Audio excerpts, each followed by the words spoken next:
Sebelumnya, kamu harus tahu bukan mencatat, maksud saya harus tahu membuat bagan jurnal umum. Nah, seperti ini. Garisnya ini kamu harus menggunakan pulpen merah. Ya, sebelum memasuk kotak ini kita buat bagannya. Alangkah baiknya kamu buat dulu judulnya.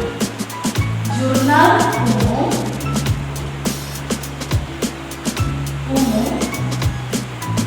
bengkel Arif.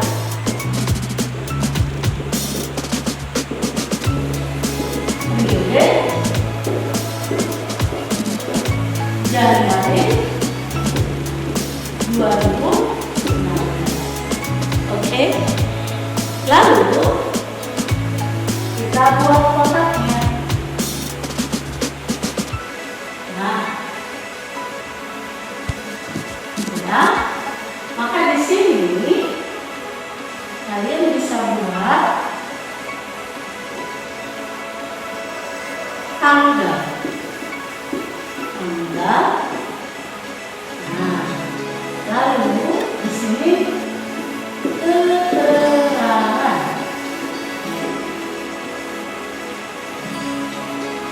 Lalu debit dan kredit. Nah, kotak-kotaknya ini tidak sebanyak kayak persamaan dasar akuntansi. Jadi kalian bisa mengulang kembali, membuka buku kalian kembali yang lewat.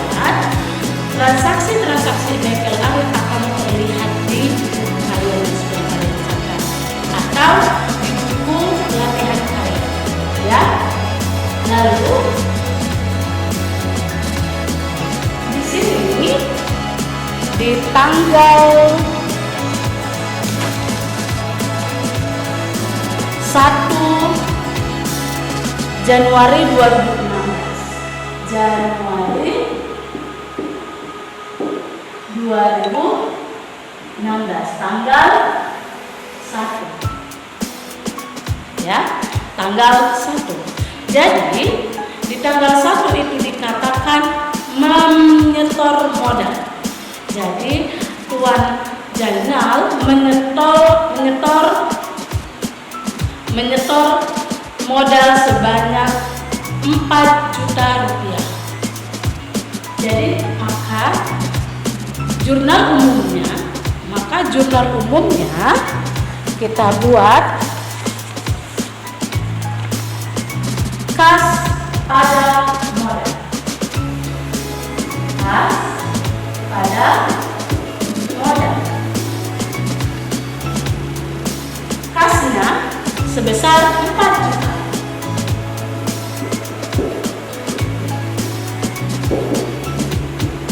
Sedangkan debit kreditnya 4 juta di modal.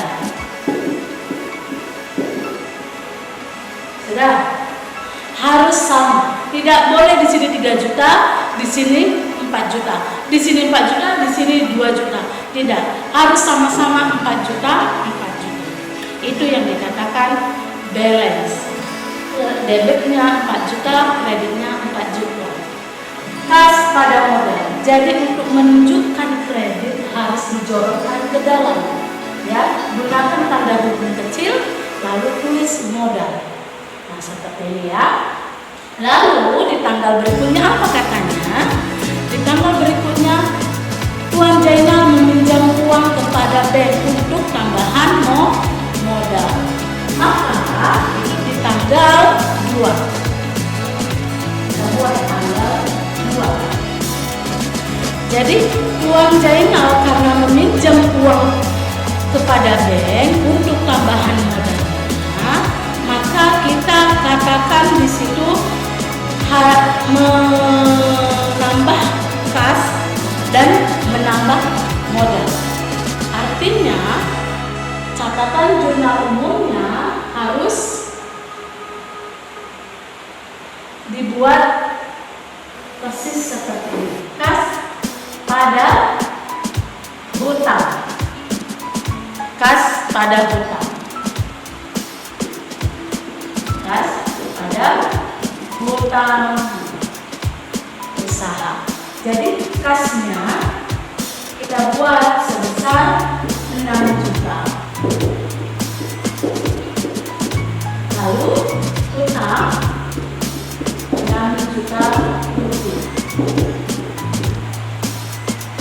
Harus sama. Jelas. Lalu di tanggal 3 dikatakannya di situ Pak Jainal membeli perlengkapan secara kredit. Berapa yang dibelinya? Yang dibelinya perlengkapan sebesar 2 juta. Lalu yang dibayarnya hanya 1.500.000. Artinya dia 500 berhutang. Jadi di tanggal 3 membeli perlengkapan secara kredit. Jadi perlengkapan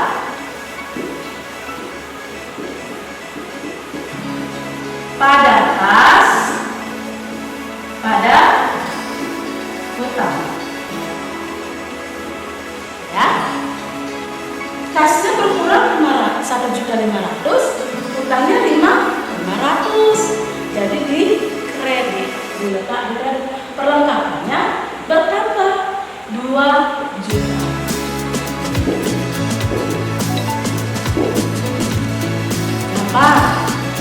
Gampang kan? Lalu kas 1.500.000. Lalu hutangnya 500.000. Sama, sini 2 juta. Sini 1.500.000 2 juta. Sama. Jadi sama-sama dia mengeluarkan dari keluar kredit. Ya. Paham sampai sini? Mengerti? Nah, lanjut di tanggal 4 dikatakan membeli peralatan secara tunai. Kalau kita membeli peralatan secara tunai, maka pencatatannya tanggal 4 peralatan pada kas. Sebesar berapa peralatan yang dibeli? Peralatan yang dibeli sebesar 1 juta. Kita catat 1 juta. Lalu di kasnya ada membelinya secara tunai, jadi 1 juta.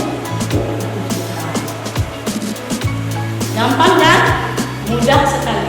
Lebih gampang dibanding persamaan dasar akuntansi.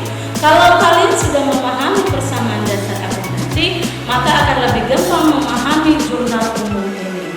Karena memindahkan cuma debit dan kreditnya. Jangan salah letak penulisannya saja. Nah, jangan pula modal pada kas-kas yang kredit. Padahal itu kita menambah modal. Jangan terbalik. Hati-hati juga. Harus hati-hati. Lalu di tanggal berikutnya, di tanggal 10 dikatakan di sana Pak Jainal mendapatkan pendapatan hasil servisnya di bengkel dia. Sebesar berapa? 2.600.000. Sebesar 2.600.000. Tanggal 10. Mendapat pendapatan. Jadi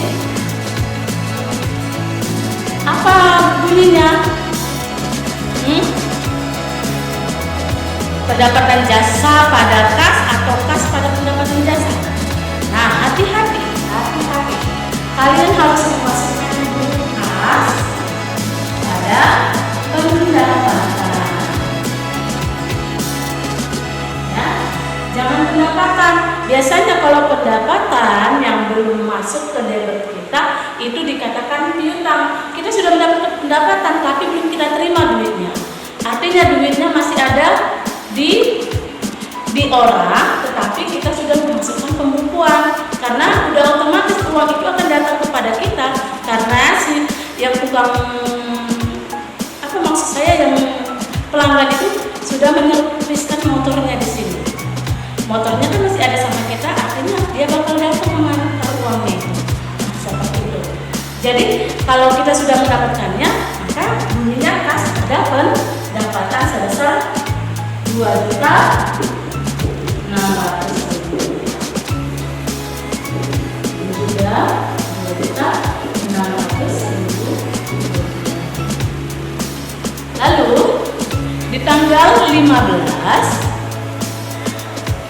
Tuan Jainal membayar sewa gedungnya. Jadi dia harus membayar sewa gedung yang sudah disewanya untuk usaha bengkelnya. Jadi apa dikatakan di situ? Beban sewa gedung pada kas tanggal 15. Beban sewa gedung pada kas.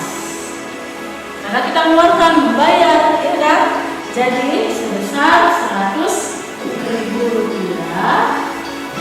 Maaf, biar agak rapi, harus dijajal ya nak. 100.000 rupiah. Ini 100.000. Lalu di tanggal 17 apa dikatakan? Membayar hutang. Waktunya Pak Jainal membayar hutang. Kalau Pak Jainal membayar hutang, artinya hutang berkurang, kas kita berkurang. Jadi di tanggal 17 Pak Jainal membayar hutang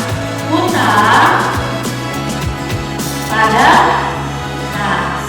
Sebesar berapa yang dia bayarkan? 250.000. Kita catat di sini. 250.000 rupiah. 250.000. Dan di tanggal terakhir, di tanggal 25, apa dikatakannya di situ? Bahwa Pak Jainal mengambil uang prepaid di dalam usahanya untuk keperluan pribadinya. Maka catatannya adalah tanggal 20 berapa? 25. Maka yang dicatat seperti ini.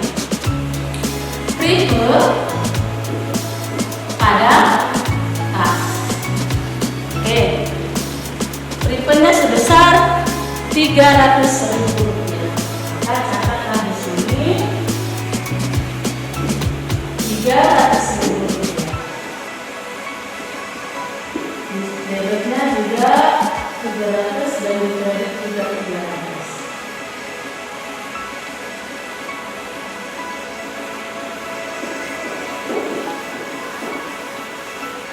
Iya, sudah. Nah, ini dia semuanya jurnal umum yang terjadi di transaksi bengkel Arif. Nah, ini dia, ya. Kalian bisa catat kembali dan tolong kalian pahami jurnal umum ini karena sangat gampang sekali. Karena kalau sudah kita memahami persamaan dasar akuntansi, maka untuk memasukkan jurnal umum akan lebih mudah lagi. Lihat, kotaknya sangat sederhana, hanya sulitnya meletakkan keterangannya. Hati-hati, jangan terbalik. Itu saja. Terima kasih. Semoga